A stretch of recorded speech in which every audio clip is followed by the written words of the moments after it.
District d'Abidjan, une maman accouche de 4 bébés, une deuxième grossesse après 23 ans.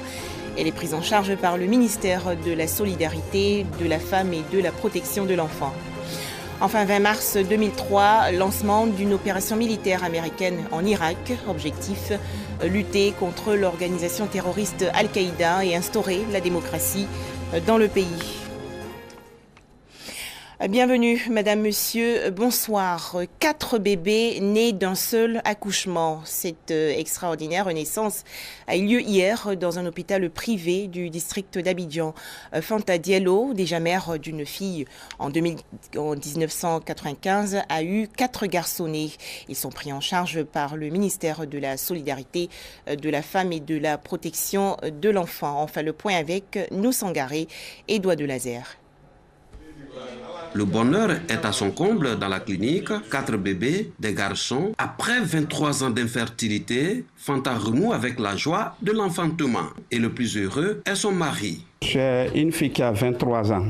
On a passé par tous les moyens pour avoir l'enfant. On n'a pas trouvé. Mais j'ai toujours dit à ma femme, on n'a qu'à prier. C'est Dieu qui donne.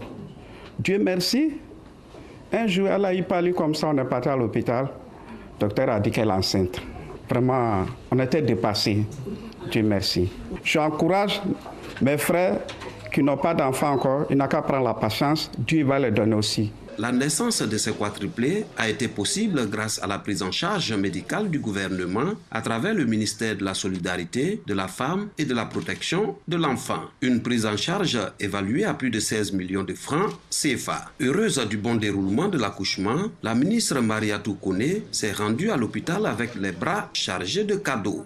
C'est une famille de démunie qui s'est orientée dans un centre hospitalier universitaire. Et puis, au vu des menaces pour la vie de la maman, menaces pour la vie des enfants, ils ont été référencés dans cette structure où nous sommes. Et il fallait payer les frais. Et les parents n'avaient pas les moyens de payer les frais. C'est un sentiment de joie parce qu'on a fait d'une pierre deux coups. On a sauvé la maman, on a sauvé 4 enfants. Son Excellence, Monsieur le Président de la République, nous a instruits par rapport aux droits des femmes. Aucune femme ne doit perdre la vie en donnant la vie. C'est un accouchement assez complexe pour lequel on a dû réunir une grande équipe, une équipe multidisciplinaire, parce que ce n'est pas évident d'accueillir en même temps 4 prématurés qu'il faut manager, qu'il faut monitorer immédiatement, l'un après l'autre. Pour l'heure, les bébés sont placés en couveuse et pourront sortir dans les 3 prochaines semaines. Une naissance exceptionnelle également à Mans, dans la région du Tongpi. Une jeune femme a accouché récemment de jumelles siamoises. C'était au centre hospitalier régional. Les explications de Eve Boué. Des bébés siamois à Mans.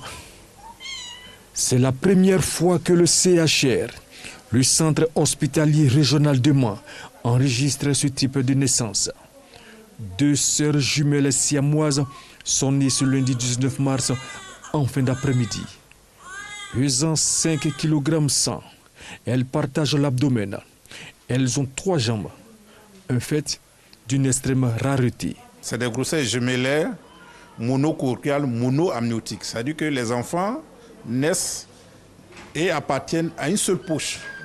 Voilà. Donc au cours du développement, il peut y avoir accolement. Ou bien depuis au stade de la division de l'œuf, la division peut se faire très mal. Le CHR, le centre hospitalier régional de Mans, a pris les choses en main. Quand on apprend que cette dame n'a même pas fait de CPN, de consultation prénatale, même pas une consultation prénatale, elle n'a même pas fait une échographie. Et nous sommes devant un cas, on ne peut pas reculer. On voit la prise en charge se fait. Les enfants seront conduits à Abidjan pour une meilleure prise en charge là-bas. Le père des 2 sœurs jumelles siamoises appelle à l'aide. Donc il demande à des gens de m'aider pour soigner l'enfant là. Sinon vraiment, moi, je ne sais pas quoi faire. Les 2 sœurs jumelles siamoises ont été conduites à Abidjan pour un meilleur suivi.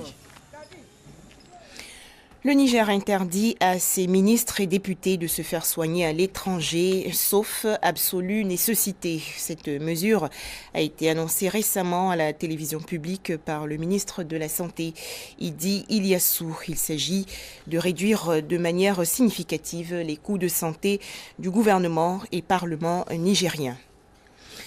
La guerre civile fait rage en Centrafrique. Plus d'1 millier de pêcheurs se sont installés depuis décembre dernier sur les îles du fleuve Ubangui. Ils habitaient 300 km en amont avant que les violences des milices anti-Balaka ne les forcent à partir. Comme chaque jour, Mathias s'installe sur sa pirogue pour arpenter le fleuve Ubangui à la recherche de poissons. Mais depuis décembre, il ne pêche plus dans la zone qu'il connaissait. Il a dû fuir à Bagobolong 2, 300 km en aval du fleuve, pour éviter les harcèlements des anti-Balaka, une milice de la sous-préfecture de Satéma, dirigée par un certain Joseph Korogo. Comme lui, ils sont près de 500 à s'être installés dans des huttes de fortune, sur les îlots qui font face au village. Ces petits-là. Ce qui m'a énervé, c'est que cet homme Korogo a détruit l'école et l'hôpital. Lui, le Korogo, s'il voit une pirogue en train de passer, il envoie ses hommes pour ramasser tout ce qu'il y a dans la pirogue. Lui, quand tu passes dans le village, il te prend de force pour te vacciner avec des lames de rasoir. Et si tu refuses, il te brime.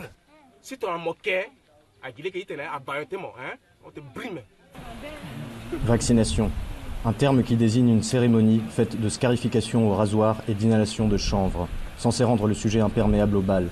Les anti-Balaka de la zone où habitait Mathias forcent les pêcheurs à s'y soumettre dans l'espoir de recruter de nouveaux combattants.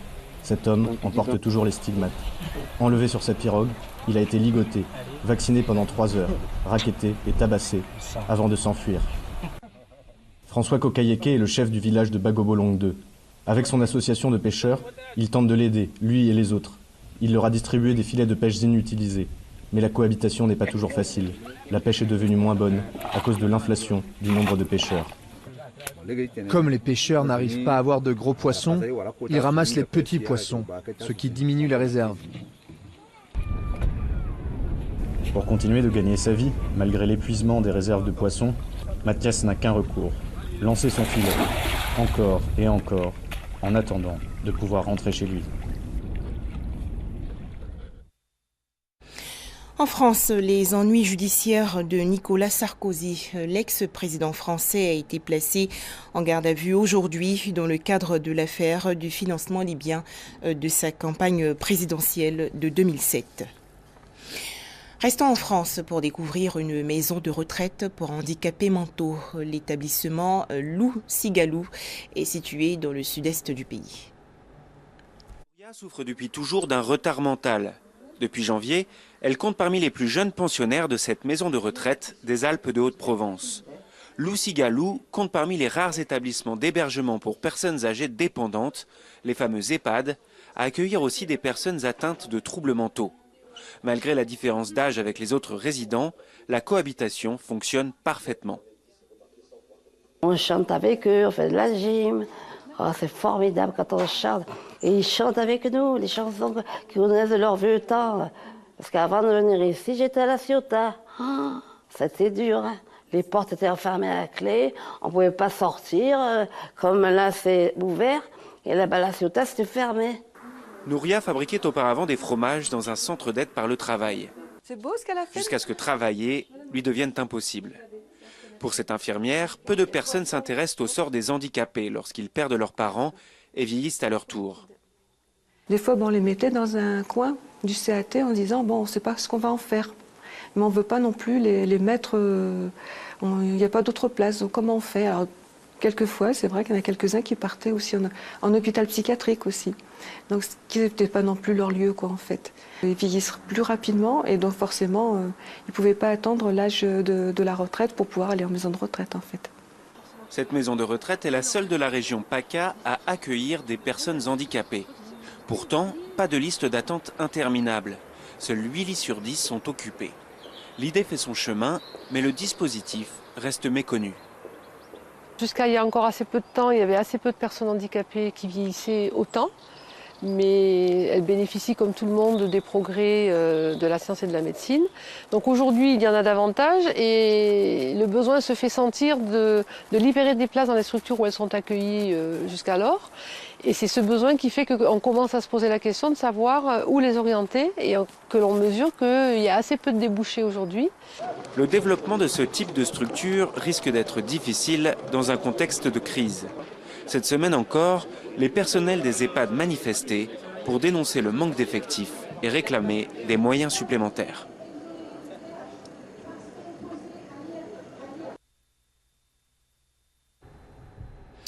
À 20 mars 2003, les autorités américaines lancent une attaque contre l'Irak sous le slogan de lutte contre l'organisation terroriste Al-Qaïda. Washington n'aura de cesse de convaincre ses alliés que le dirigeant irakien Saddam Hussein détient des armes de destruction massive. Les explications de Ami Koulibaly. Le 20 mars 2003, l'armée américaine intervient en Irak. George W. Bush et son gouvernement n'auront de cesse de convaincre leurs alliés que Saddam Hussein détenait des armes de destruction massive. L'intervention se solda par plusieurs centaines de milliers de morts. Saddam Hussein était-il impliqué dans les attentats du World Trade Center? C'est la question posée dès le lendemain des attaques par George W. Bush à ses subordonnés. Un rapport des services de celle qui est alors conseillère pour les questions de sécurité, Condoleezza Rice, assure que non. Il n'y a aucun lien entre l'Irak et Al-Qaïda. N'empêche, les spéculations vont bon train. James Woolsey, qui dirige alors la CIA, évoque un mariage très fructueux entre Saddam Hussein et Ben Laden. En 2002, le vice-président américain entreprend une tournée diplomatique où il affirme que Saddam développe des armes de destruction massive. Il rencontre notamment le premier ministre britannique Tony Blair, qui adhère à cette thèse et présente quelques mois plus tard un rapport de 55 pages démontrant que l'Irak développe non seulement des armes chimiques et bactériologiques, mais aussi des armes nucléaires qui pourraient être opérationnelles d'ici 1 à 5 ans.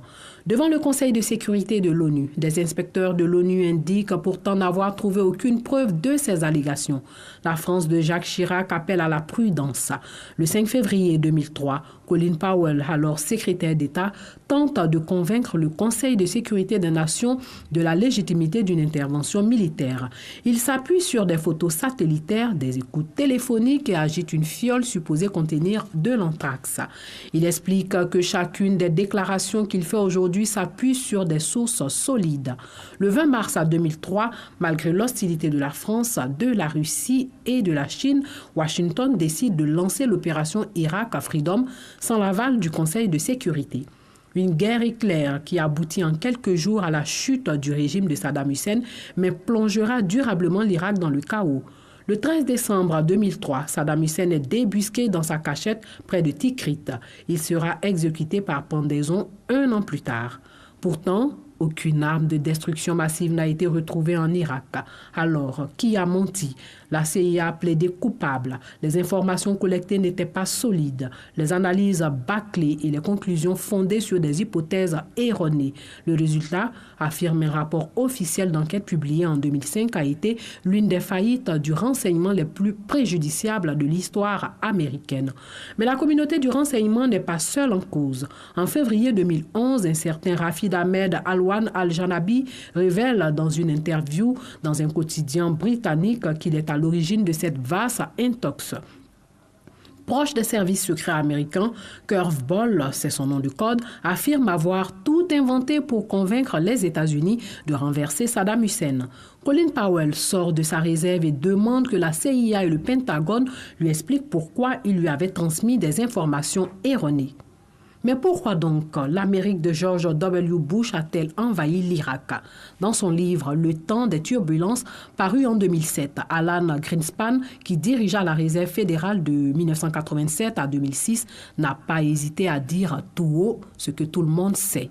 L'un des grands enjeux de la guerre d'Irak était le pétrole. Merci de nous avoir suivis. On se retrouve demain, mercredi, à 19h.